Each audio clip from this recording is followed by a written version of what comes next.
think it was something like in UK and Wales, I think in 2015, I think it was something like 5 women are murdered by their other half every month. 5 every month.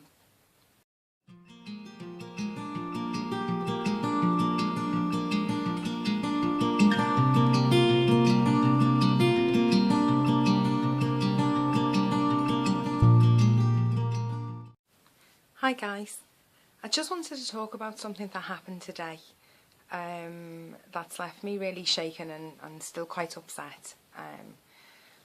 Really fancied an early night tonight, but just can't sleep because it's just really playing on my mind and has brought up a lot of old feelings for me. Excuse me, fidgeting. Whilst out today, my husband and I were witnessed 2 guys having a huge argument. I have no idea what they were arguing about. Neither I nor my husband speak the language they were speaking, so I don't know what the argument was about. He stood quite rapidly and they ended up punching lumps out of each other in broad daylight in a residential area with preschool, school, nursery right there. And my husband went to intervene to stop them fighting, and you know, one of them had one on the ground, was trying to strangle him. He was in like had him in a headlock, and my husband managed to calm the situation down a bit and split them up. They went off, came back.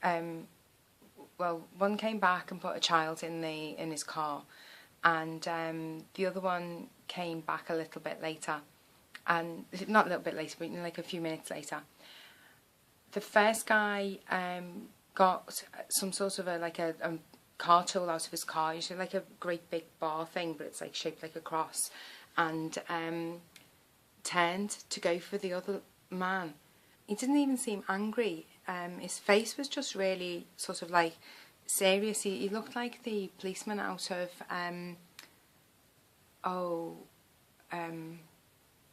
Terminator. Looked like the policeman out of Terminator. He was just really focused on getting to the man, and he looked really menacing and quite scary.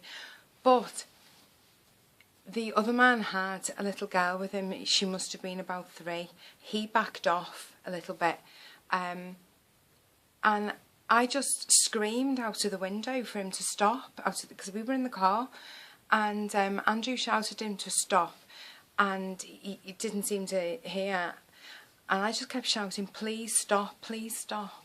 And he kind of turned and looked at me, and I was like, please stop, she's just a baby, she's just a baby, don't do this in front of the baby.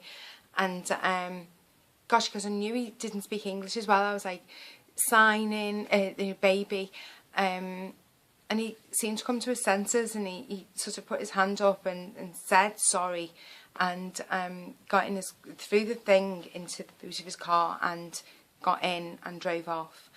The other man by now had got into his car. We kind of stayed in the middle of the road, so there'd be a bit of a distance between them. When we got to the top of the road, the other car was waiting, and then he drove off, and then the other car drove off in the other direction.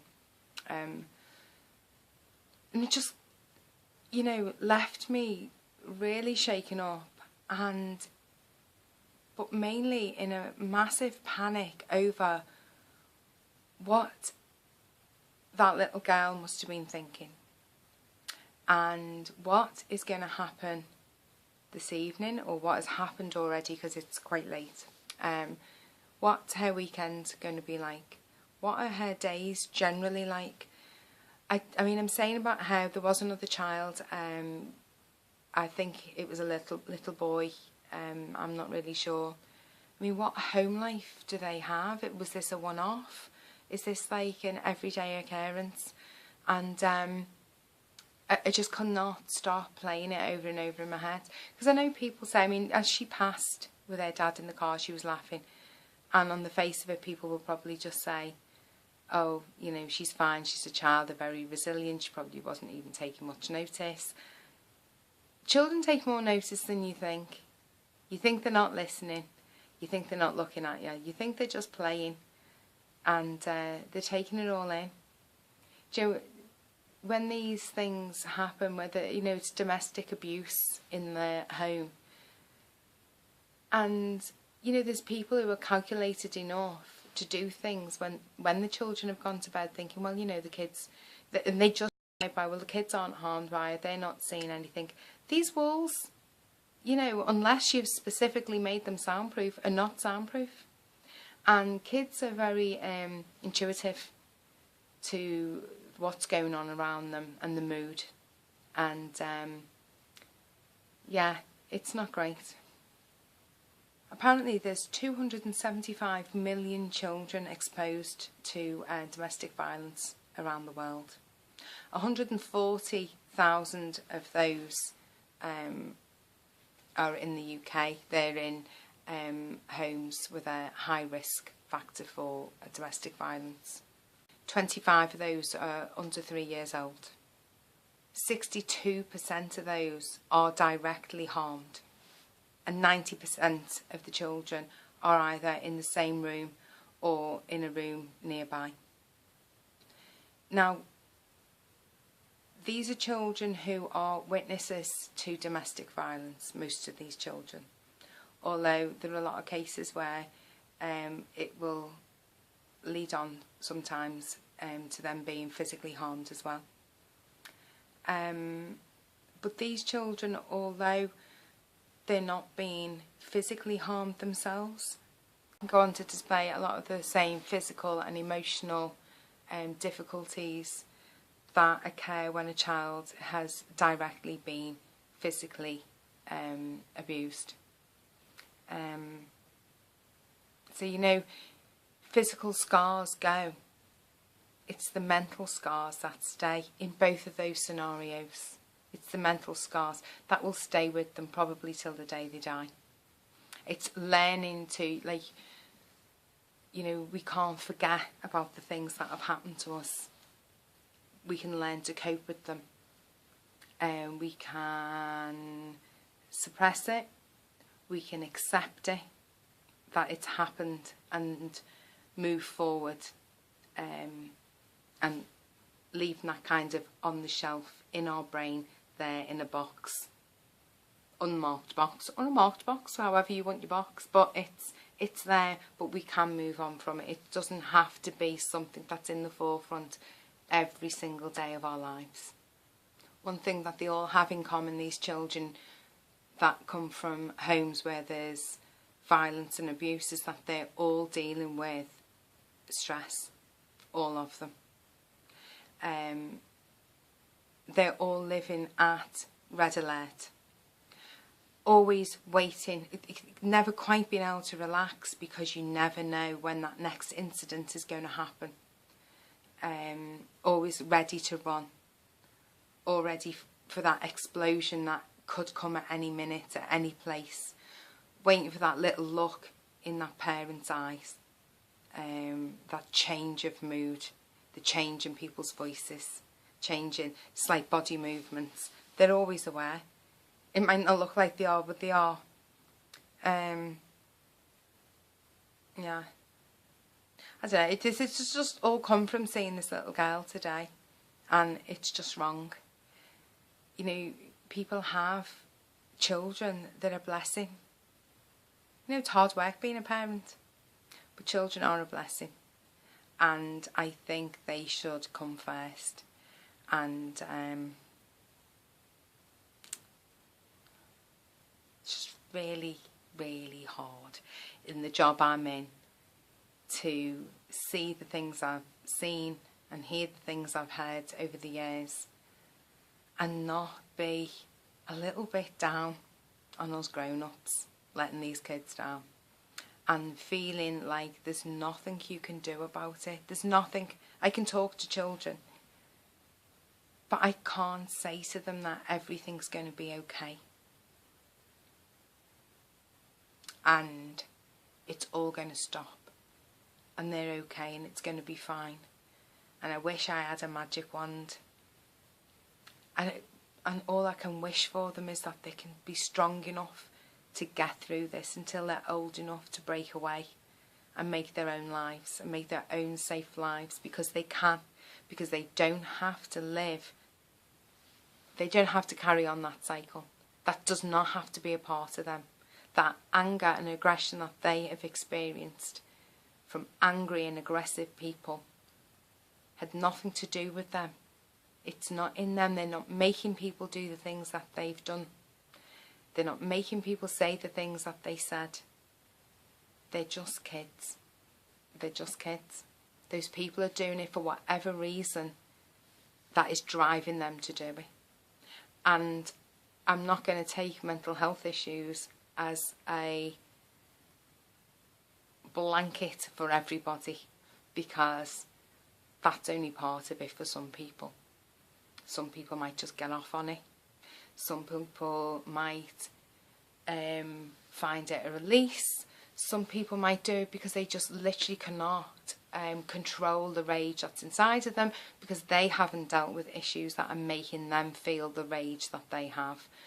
Alcohol's another one.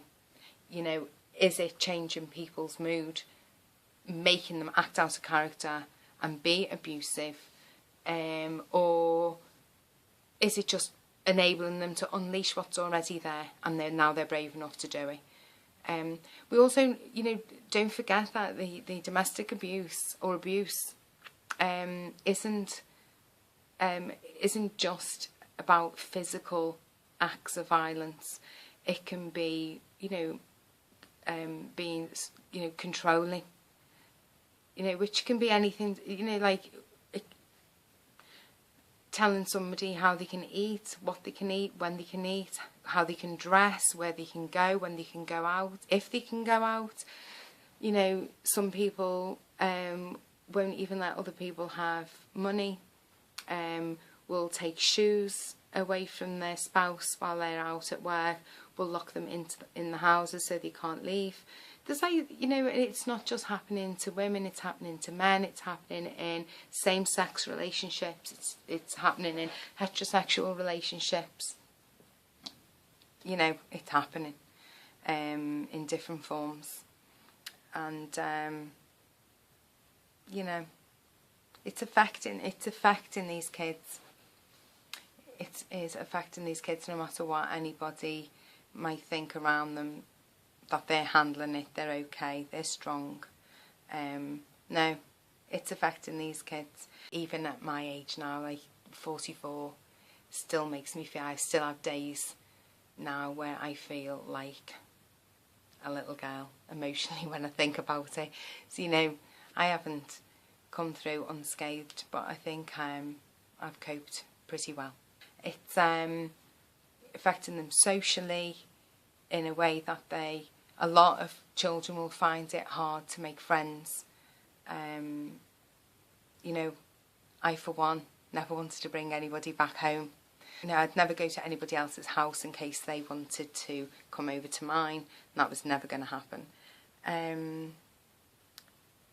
These children can lose the ability to empathise with other people. They can become socially isolated. You know, they can push people away, not make friends, you know, lose their confidence, not wanting to talk to anybody, just wanting to be left alone. Their social skills may become limited. Emotionally, they become withdrawn.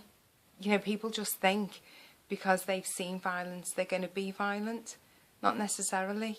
They may become very withdrawn and quiet, and you know, not wanting to interact. Or they can become aggressive and act out, you know, aggressive behaviour. They could become bullies. You know, it can go either way. It isn't set how, you know, it's not as easy as, you know, all children who experience whatever are going to act in a certain way. Every child, every person's an individual. They may become attention seeking. You know, if they're not feeling safe and secure at home, they may be desperate for that adult attention at school or in activities they go to, or they just might become very attention seeking at home, with the adults at home. They may have poor attention, which will result in it being a bit more difficult for them to learn. It's pretty tiring when you've been up all night listening to somebody screaming and shouting, and then you're expected to go to school and act like nothing's happened and get on with your schoolwork and learn and retain it, and then, do your homework in a war zone when you get home. They may also develop a fear of abandonment as well. That's a whole other kettle of fish too. Brings its problems. It can affect them physically as well. Like they could suffer from depression, anxiety, stomach illnesses, ulcers. They could wet the bed, soil their pants, vomit. Develop eating disorders, self-harm. This is all from witnessing domestic violence. Similar is happening to the children who are being physically abused themselves. I just want to urge anybody who's living that situation, either as the child or as an adult in that situation, please get help. This isn't how you have to live. You're not on your own. There's others who've been there and survived it. A few bumps along the way.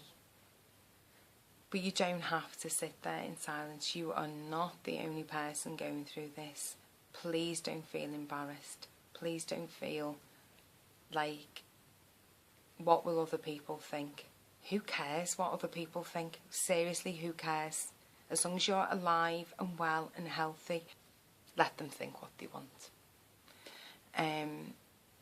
If you're the person with the problems with aggression, you're not the only one either.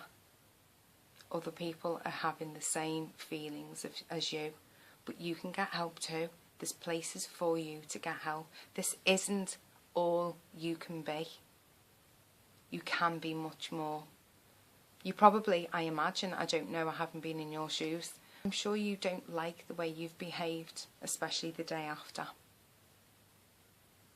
Count tomorrow as a fresh day.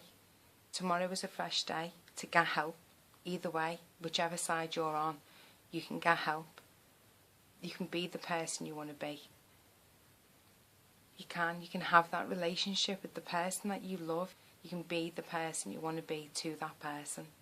A lot of women may not leave, or men may not leave, because they still remember the person they fell in love with. Bit of them, I imagine, that thinks, the what ifs and maybes, and maybe this will be the last time. They said it'd be the last time, maybe it is, but maybe it won't be.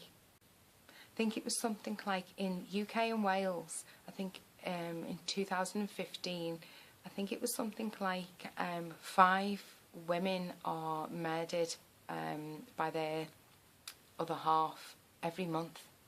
5 every month.